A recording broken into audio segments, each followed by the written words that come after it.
promised that Reverend Ayers is going to tell us a little bit about some an exciting project at the Old North Church. And we should be listening to it to understand, you know, NEWRA would like to write a vote of support or a letter of support. I want to just make sure everyone's on. Yeah, that'd be great. I only brought 30, so if you can kind of distribute them, that would be great. Thank you very much, Ford. I'm Steve Ayers. I'm the vicar of the Old North Church and the executive director of the Old North Foundation. If you follow the Regional Review or Matt Conti's blog or the Globe, you're probably aware we're in a planning process now to get ready for a major restoration of the church a few years down the road. One piece of that is the restoration of the church itself, and you may have seen the articles about our doing historic paint analysis and uncovering a cherub that was painted in 1727. If you haven't been by to see it, come by and see it. It's really very cool. And that's about a $7 million project to do some major work on the church. We also want to add to our educational and interpretive space, and to do that, we want to remodel one of our gardens, and we want to open it up, make it a more friendly community space, and install in it as a artistic feature, probably with a water component, the poem, Paul Revere's Rock. We would not be the national icon we are without Longfellow writing that poem on the eve of the Civil War. It is the most famous poem in the country, and it's not posted anywhere in public in the city, and we think that we're the right place to do that. So the city has a grant program called the Brown Fund. You may be aware of it. It's within the Treasury Department, and we are putting in a request to the Brown Fund for design development. So this is early in the process. The Brown Fund was established by Edmund Brown to create public art. And so what we're asking them for are some funds to help design the display of the poem and some supplementary displays as well, possibly plaques embedded in the brickwork on the ground of the garden that would, be quotes from Martin Luther King or quotes from people about freedom and the patriotic values that are enshrined at Old North. So what I've given you is kind of the heart of the grant application, and then just so you understand what we're doing, there's several maps and pictures.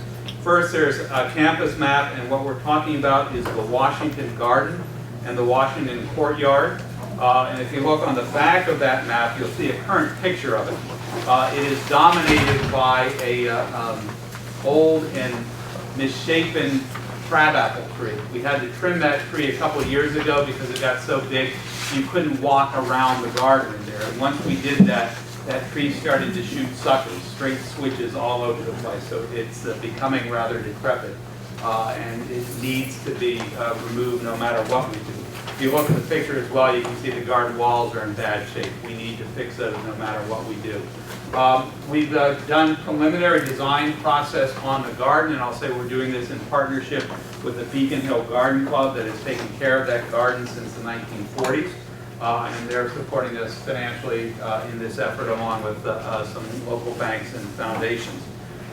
What we're proposing to do is to, and there's a schematic map, open up the garden.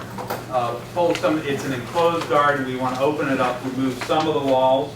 How much of the walls we can remove that separate the garden from the courtyard will be subject to Mass Historic Commission review, because we're all a national landmark. We're on the Register of Historic Places, so that will be a conversation. But the idea is to open it up so we can essentially move all the plant material to the edges of the garden in raised planters. One of our objectives is to enable both neighbors and everybody coming along the Freedom Trail to have a place to sit. They just lean against everything by the time they come to Old North in the summer. They're tired, they want to sit and they want to rest. So we'll have raised planters with seats along the edge in front of the planting material. And what we want to do is really make this into an outdoor classroom, where at one end of it the poem will be posted. We wanted to do it in a very artistic, sensitive fashion. We're looking at our working idea that we want to test out in the design process is to etch it into glass or stone and then have a thin stream of water, just a little sheet of water kind of trickling over it to make it glisten a little bit. And so that's part of the design process we want to start. There are, so this is a map of the schematic design of the garden. We're paying for the garden design by ourselves. We're looking for support from the Brown Fund just to design the water wall with the poem in it and the supplementary. So this is a SketchUp picture of what we're thinking about. You'll notice that there are chairs and tables in there. We know that people in the neighborhood do like to come in. It's a quieter part of the community, so we want to provide the opportunity for people to come in and sit and rest, have a soda or something like that. So that's basically what we're doing. We're designing a process that will invite you into the design process. Our design team includes Elkis Manfredi Architects, Copley Wolf Landscape Architect, Fluidity Design, which is a very well-known fountain designer. They're out of Los Angeles. And we're also bringing in Boston Arts Inc., which is a local firm that does artwork, and they will coordinate some community design projects for us. So there will be an opportunity while we're in the design process to invite you into the process, see what works or doesn't work for you. We hope to have one with just school teachers to say, we want this to work as a classroom. Is how we post the poem, would that work for you if you bring your classes in? We want to get some artists involved to be thinking about the supplementary art and how we actually design the water wall. So it's a process that would take about a year. With the Brown Fund, if they fund the design and they like the design, then they will turn around and fund the production of it. And this is the most expensive single element in this garden redesign. The overall garden, we think, will cost somewhere in the $1 million range. There's a lot of masonry work to be done there to fix the brick walls, and also to take the brick surface in both gardens. It's just like the Prado. It's weaving like this, it needs better drainage, and we need to address all of that. So we're just asking for your support tonight for a grant to help us design it. We invite you into the design process. The more creativity, the better. So any questions? Just a quick one. Yep. I love it, and it just improves the whole area. One thing I'm going to ask is that this is a very sensitive area in the North End, and we've always tried to protect it. Mm-hmm. 10, 12 years ago, the Old North Church wrote a letter supporting a beer and wine license across the street from this. All I'm asking is that if beer and wine license issues in that area, that the Old North Church kind of stay out of it, so that we can protect that area for exactly what you want to do. Yeah, we don't want people buying beer across the street and coming in and on the campus. That's We'll have an occasional fundraiser where we'll serve beer. I don't care about that. But I'm no, just- yeah. Then maybe they should take the one back from the condo. Yeah. What is that, Peggy? No, beer. He sells beer and wine right across the street. Right. That's Huh? Yeah, it's it's a beer and brand. wine. Why don't you take that one away? Yeah. No, I'm not saying, but I'm. No, but I'm just No, I thought you was, I thought you was brand. But you made a statement. No, wait, We're making a statement right behind you. Whoa, wait. All right, we're getting lost. We didn't endorse Theo. We haven't been involved in the liquor business nor to churches other than communion wine do that. So,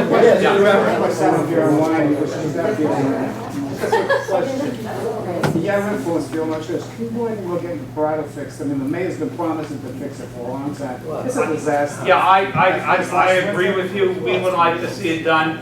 Frankly, the mayor, the Parks Commissioner would like to see it done. That is, I haven't seen the numbers. They did do a little quiet study there with the Zick Landscape Architects. We talked to them while they were in there, gave them our ideas. I've talked with Chris Cook. He's excited about what we're doing for the overall restoration. Wants to piggy, I got to raise 10 million for me. I can't raise 15 or 20 for him at the same time. But happy to collaborate with them and to use the power of our image and our brand to help them raise funds as well. So we'll do. We agree that the Prado is a mess. It's not used well. It could be much better for the community. It could be much better for the folks walking across the Freedom Trail. So we're working with you, and Ford and Robin have roped me into joining the Parks Committee, so I will continue to work with you on that. Yeah. Are you going to be closing the old North Church while you do these renovations? When we get to the church itself, yes, we're going to have to close it. There is 300-year-old paint in there, so imagine there is some lead paint in there. So when we get what we want to do for the church itself, the church structurally is in great shape. We've kept up with it. There's structural steel, everything you would want. All the systems inside and outside are out of date. The best example is if you go look at it, how many buildings do you know put their sprinklers on the outside of the church and put the hand-operated crank to turn them on in the basement? That was installed in the 20s or 30s, and it was designed to keep fire from other buildings off the church. Subsequently, we bought the other buildings right next to the church and opened up that garden space. It doesn't work. That's a huge cost. So you're going to close down, when you close down the garden space and to do all that renovation, the church will be closed at the same time? We're not close enough yet to know the timing. We wouldn't start the restoration of the church probably until 2019 at the earliest. And in part, I've got a lot of money to raise. Anybody wants to write me a $10 million check, we'll get going with it now. I just meant for Yeah, we're going to try to keep the campus open. What we'll do, you've noticed Constitution went into dry dock. It's still a huge draw because people are interested in the preservation process.